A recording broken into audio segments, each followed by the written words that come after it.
Hi there, welcome to my audiobook narrating journey. Before we get into the story, I want to be completely honest and say that I have no idea what I'm doing. For a long time, I've wanted to turn my books into audio format, but right now I can't afford to hire a professional narrator, so I thought I would try to learn how to do it myself. So please bear with me as I navigate this realm of audiobook narrating. I plan to narrate the entirety of my second book, Beautiful Beast, and hope to release a chapter every week or every other week. So without further ado, let's get started. Beautiful Beast by Lucy Ann Holland. Narrated by Lucy Ann Holland.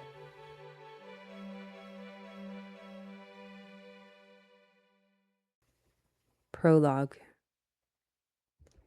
Knock, knock, knock. The sound echoes throughout the atrium and tumbles into the ballroom. I am startled awake, and my abrupt movement of surprise causes the rose to slip off my lap. Careful not to touch the thorns, I scoop it up and tuck it into my sash. It is a beautiful, delicate thing that I crafted with my own magic. Papa will be so proud. Whenever I accomplish something new, he smiles a broad, warm smile, and I know he is pleased with his youngest child. Already, curious guests are wandering to the atrium where the sound originated. Such beautiful guests. Mama has been planning this ball for weeks now, so everything is perfect. At first, she had insisted that I go to bed, but I begged, and finally, Papa convinced her to let me watch. Before the guests arrived, I was tucked away on a sofa in one of the many balconies in the ballroom, but this was a special balcony, where I could see the entire ballroom in all of its splendor and also look through a little window at the adjoining atrium. Of course, if I was going to a ball, I needed to look the part, even if no one else was going to see me. So the seamstress made me a beautiful white dress embroidered with pale pink roses. While my two sisters danced in the arms of every eligible bachelor in the room, I pretended to dance with my own suitor, a prince. There were my three brothers, too. Oh, how I giggled into my hand at their antics. They must have charmed every girl in the room with their easy smiles and witty behavior. And my mother? Well, she played the piano. It is a beautiful instrument set into an alcove on one side of the ballroom. Even I, who have heard her play every day of my life, was enchanted by the music. It is what you imagine the music of fairies to be like. It is ethereal, or like 1,000 tiny bells played in melodies as intricate as the patterns of the starry skies. Yes, beautiful, but sometimes I hate it, because it makes her forget us. Sometimes she allows it to consume her. Knock, knock, knock.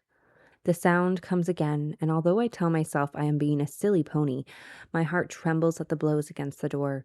Who could it be? All of Mama and Papa's guests have arrived already. A traveler who lost their way in the forest, perhaps? That happens often enough.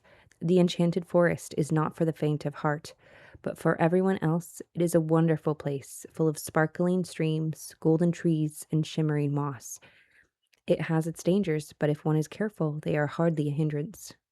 I stretch up on my tiptoes and peek through the little window as our butler Cedric glances at his pocket watch, then pulls open the great doors. A flurry of cold air whips into the atrium, and with it comes a woman wrapped in a tattered cloak, whose hood is pulled up to conceal her face. Despite Cedric's indignant protests, she shuffles toward the entrance of the ballroom. Something about her seems amiss, and my protection spell tingles uncomfortably. I want to shout a warning, to tell my parents that this is not a trustworthy woman, but my tongue sticks to the roof of my mouth. What is the meaning of this? Papa insists, coming to meet the woman at the threshold of the ballroom. May I not join you? I am but a poor old woman looking for a little warmth. Just let me sit by your fire. Something that hints at contempt pollutes her words. Certainly not, Mama snaps. Such audacity to think you can simply waltz in here and join us. And who are you? Mama's face reddens in anger, but Papa places a calming hand over hers. Now be reasonable. Cedric will take you to the kitchens and will ensure that you are well cared for. The kitchens? Am I somehow lesser than you? Well, Mama stutters. To you, I am unworthy to dress in a fine gown, to dance with nobility, to eat at the tables of kings, all because of your powers that you were so proud of. You treat others like dirt. You have hearts of stone, hearts that care not whether we, the lesser folk, live in comfort or eat scraps like dogs. With this outburst, she throws back her hood to reveal a woman whose pale hair hangs loosely around her shoulders. Galinda. She had been our servant until she disappeared 2 weeks ago.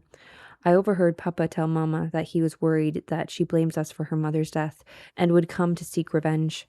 When I asked about it later, Papa said that Galinda's mother died of the fever, but my brothers told me once that there was dark magic involved.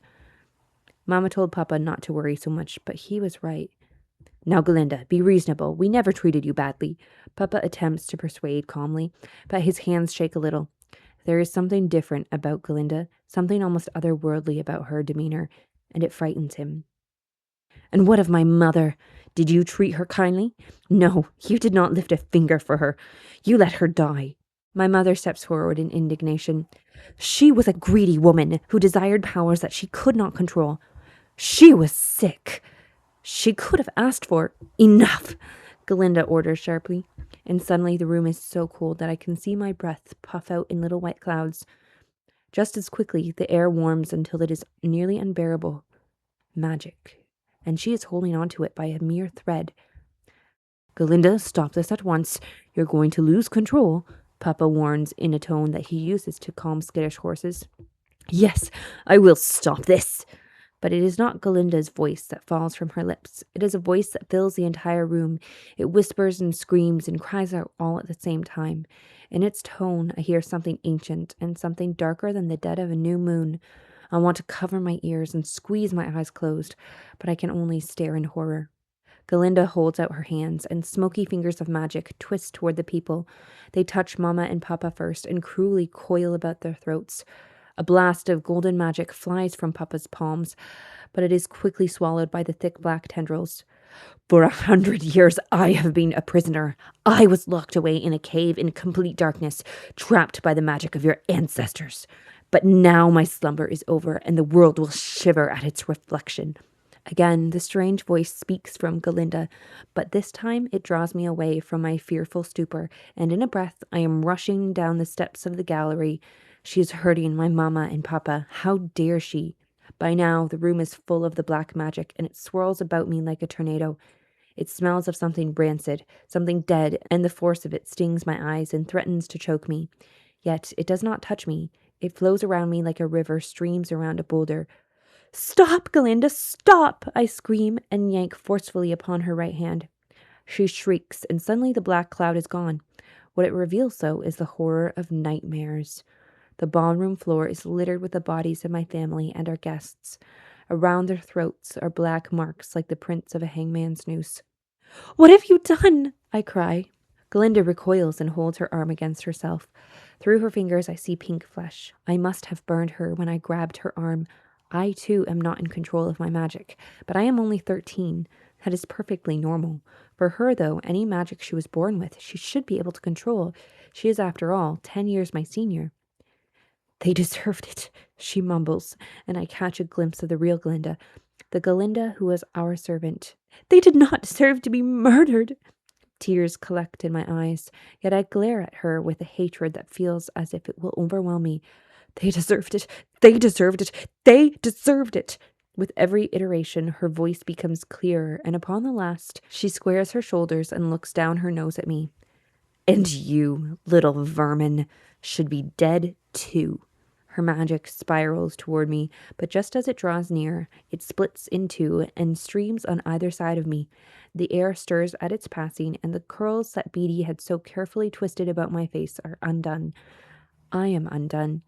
Everything is unraveling, like the strings of my sister's practice tapestries. Without warning, the billows of black smoke dissipate, and Galinda stands across from me, panting heavily. Her green eyes glow with a poisonous light that is not of this world. I do not understand this. Papa would know. He could tell me what has possessed her, and what this terrible black magic is. But Papa is lying on the ground, dead. Who are you that you dare stand against me? Galinda hisses, stepping nearer to me. Somehow I know that me is not Galinda. Me is the being from which the magic comes, that ancient and dark thing. Fear claws at me and causes my fingers to tremble, but I lift my chin and command, "Undo it! Make them come back!" She laughs, a humorless, cold laugh. "It cannot be undone. They are dead." She comes so near to me that I can hear her whispered words. "So tell me, little beast, why does my magic not touch you?" The truth is that while my mother was carrying me in her room, she dreamt that a dark and powerful dragon was looming over me, waiting for a moment of vulnerability in which it might snap me out of my cradle. It troubled Mama so much that for days after my birth, Papa, Mama, and Great Aunt Verilisa combined their magic to create a powerful, lifelong protection spell against dark magic. But Galinda does not need to know this, so instead I say indignantly, "Because our magic is stronger than your stolen, rotten magic." Galinda howls in rage and reaches out to wrap her hands around my throat, but yet again the spell rings true. The sorceress stumbles backward as if she has been struck.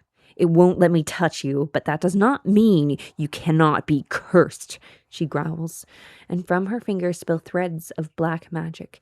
They swim toward me, whispering and hissing as they draw near. I protectively wrap my arms about my torso, and as I do, the thorns of the rose that is tucked in my sash bite my skin. Despite this, I wrap my fingers around the stem and hold the flower in front of me. This movement focuses my magic, and from the bloom, a shimmering mauve magic emanates and encases me in a sphere. Galinda only smiles, and with a motion of her fingers, a strand of her magic plucks the rose from my hand and carries it to its mistress. She delicately takes hold of the rose and examines the bloom. I hold my breath, knowing that her magic is stronger than mine and that I am completely and entirely at her mercy. Yes, a rose. Fingers of magic begin to swirl about the flower, and Galinda murmurs an enchantment. It is a complex and dark spell that is more than any one magician could design. My limbs become frozen blocks of ice, and though I hear her words, I do not comprehend them. I feel empty and useless. I want to run to Mama and Papa and wake them from their sleep.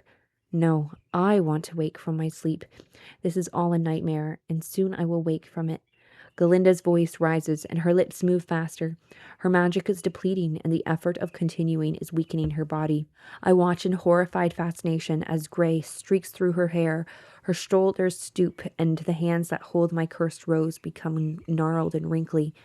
Just as I see a hint of blood reddening her lips, a flash of light snaps through the room, accompanied by a crash like that of shattering glass. Yet I barely notice the light or the sound or the heaviness that settles upon me. I notice the way the bodies suddenly turn to ash. I rush to the place where Papa had lain and fall to my knees.